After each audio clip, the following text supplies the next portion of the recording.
Almohadilla el regreso inesperado. Cuando Mateo nació, mi vida cambió para siempre. Mi hija Elena, apenas una niña de 17 años, no estaba preparada para ser madre.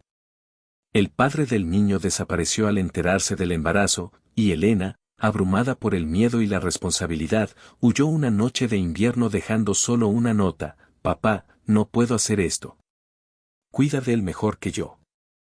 Esa noche, con mi nieto de apenas 3 meses en brazos, juré que le daría todo lo que estuviera en mi poder para que nunca sintiera la ausencia de sus padres.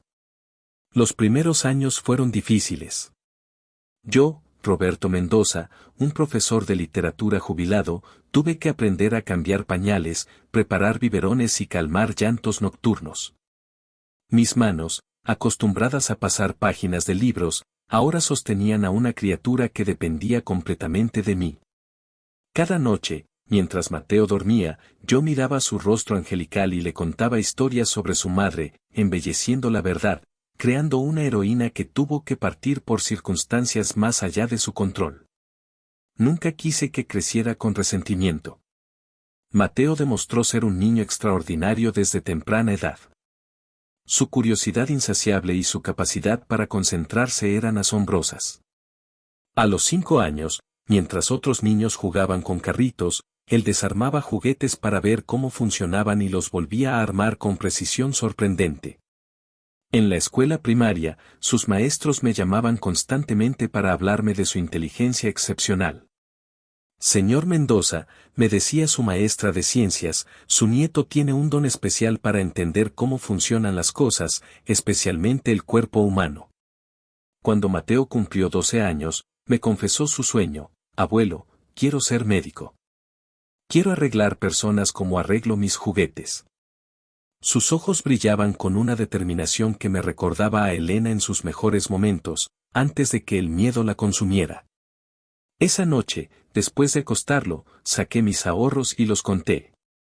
No sería suficiente para una carrera de medicina, pero estaba dispuesto a trabajar doble turno, vender nuestra pequeña casa si fuera necesario, todo para que Mateo alcanzara su sueño.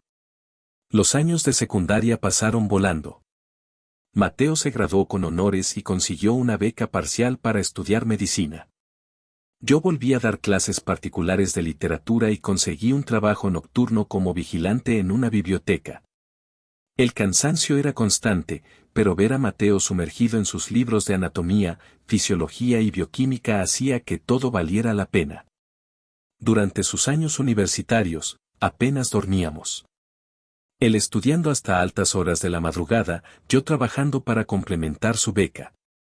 Pero nunca nos quejamos, éramos un equipo, siempre lo fuimos. La especialización en cirugía fue aún más exigente.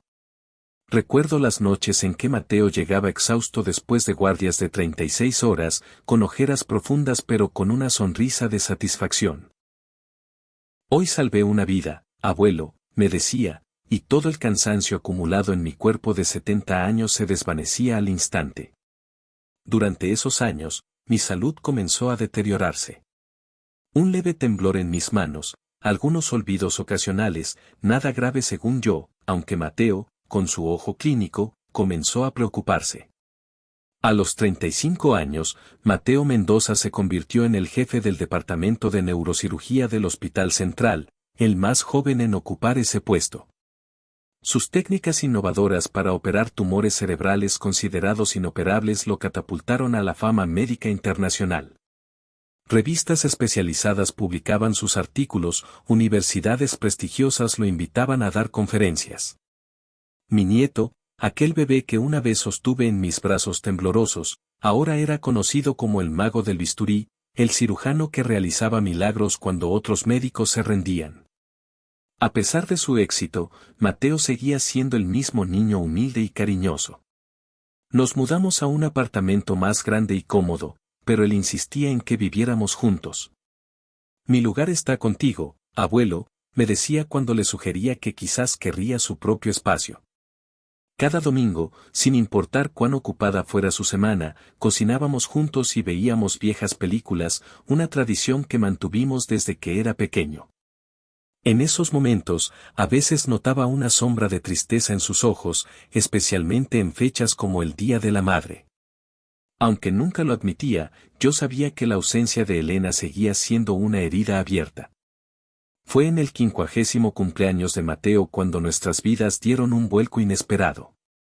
Organizamos una pequeña celebración en casa, solo algunos colegas cercanos y amigos.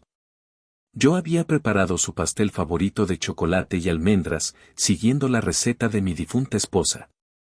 El timbre sonó mientras Mateo soplaba las velas. Debe ser Carlos, siempre llega tarde, comentó riendo mientras se dirigía a la puerta. Lo que siguió quedará grabado en mi memoria hasta el día de mi muerte. En el umbral de nuestra puerta estaba Elena, mi hija, la madre que abandonó a su hijo hace 50 años. El tiempo había sido implacable con ella, su rostro, una vez radiante y juvenil, ahora estaba marcado por arrugas profundas y una palidez enfermiza. Sus ojos, sin embargo, seguían siendo los mismos, grandes y expresivos, ahora llenos de un dolor indescriptible. Mateo, susurró con voz quebrada. Mi nieto se quedó petrificado, incapaz de procesar lo que estaba viendo. Yo sentí que mis piernas flaqueaban y tuve que sostenerme del marco de la puerta. ¿Quién es usted?, preguntó Mateo con voz tensa, aunque en el fondo, creo que lo sabía. Había visto suficientes fotografías de Elena joven para reconocer sus rasgos en aquella mujer envejecida. Elena dio un paso vacilante hacia adelante. Soy tu madre, dijo con un hilo de voz. El silencio que siguió fue ensordecedor. Los invitados, sintiendo la tensión, comenzaron a despedirse discretamente, dejándonos solos con el fantasma de nuestro pasado. Esa noche fue la más larga de nuestras vidas. Elena nos contó su historia entre lágrimas y ataques de tos que sacudían su frágil cuerpo. Después de abandonarnos, había caído en una espiral de adicciones y relaciones destructivas. Vivió en las calles durante años, sobreviviendo día a día. Eventualmente, encontró ayuda en un centro de rehabilitación y logró mantenerse sobria por periodos, pero nunca lo suficiente para sentirse digna de regresar. Nos confesó que siempre nos había seguido desde lejos, recortando artículos sobre los logros de Mateo, orgullosa pero demasiado avergonzada para acercarse. ¿Por qué ahora?, preguntó Mateo con una mezcla de rabia y dolor contenido. Elena bajó la mirada hacia sus manos temblorosas. Me estoy muriendo, respondió simplemente. Cáncer terminal. Los médicos dicen que me quedan unos meses, quizás menos. Sacó de su bolso desgastado un sobre arrugado. He visto lo que haces, los milagros que realizas, pero no vine a pedirte que me salves.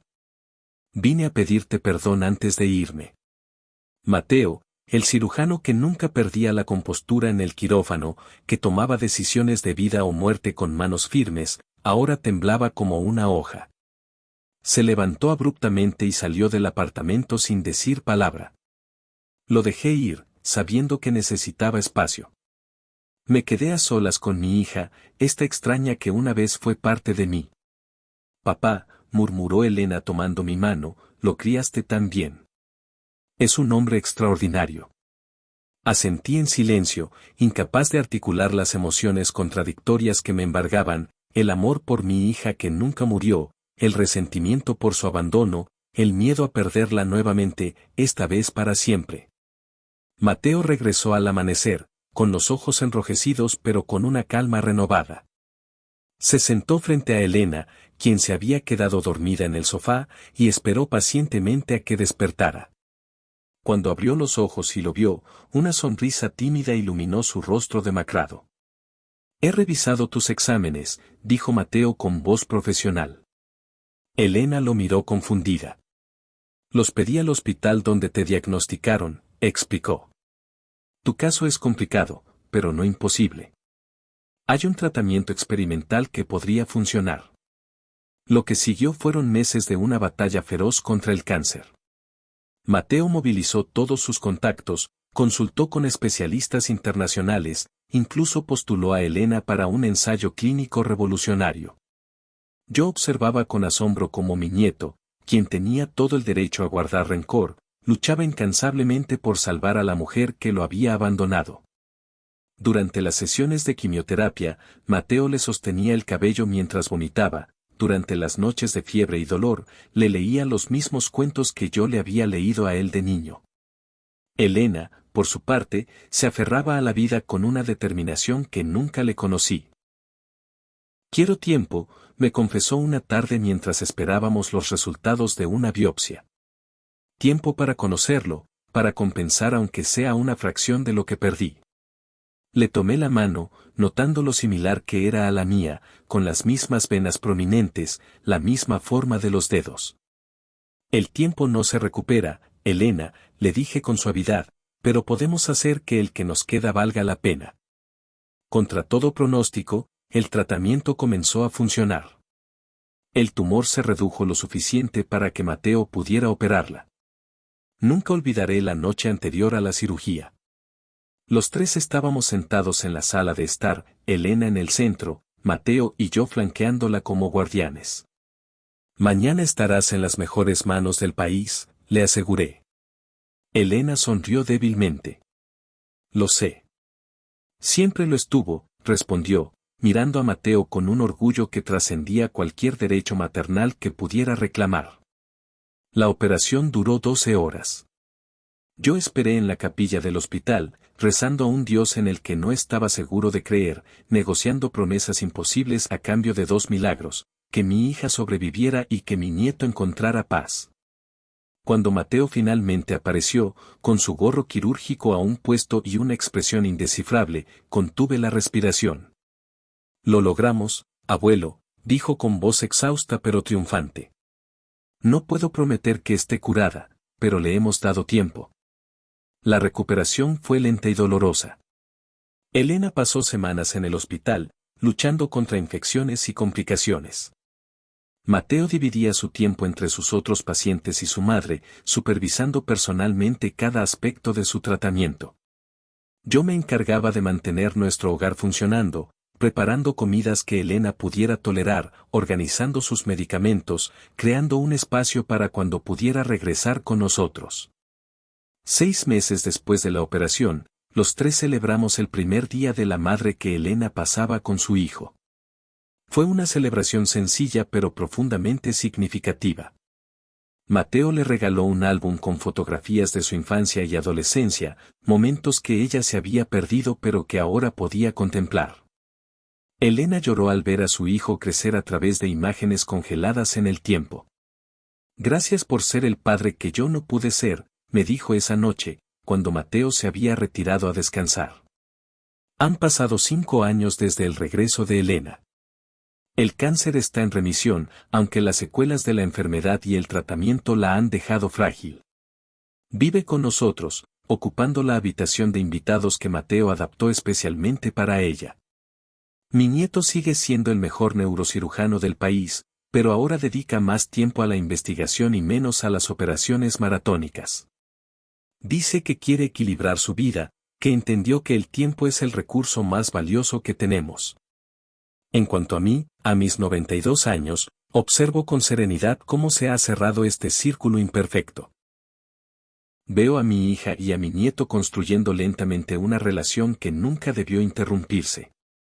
No es perfecta, hay días de tensión, momentos en que el pasado resurge como una herida mal cicatrizada. Pero también hay risas, complicidad y un amor que, aunque tardío, es genuino. Esta mañana, mientras desayunábamos los tres juntos, como se ha vuelto nuestra costumbre, Mateo nos dio una noticia: ha conocido a alguien especial y quiere presentárnosla. Vi cómo los ojos de Elena se iluminaban ante la posibilidad de ser abuela algún día. En ese momento, sentí una paz profunda. Mi familia, fragmentada durante tanto tiempo, finalmente está completa. No de la manera que imaginé, ciertamente no de la manera que planeé cuando sostuve a Mateo en mis brazos por primera vez, pero completa al fin.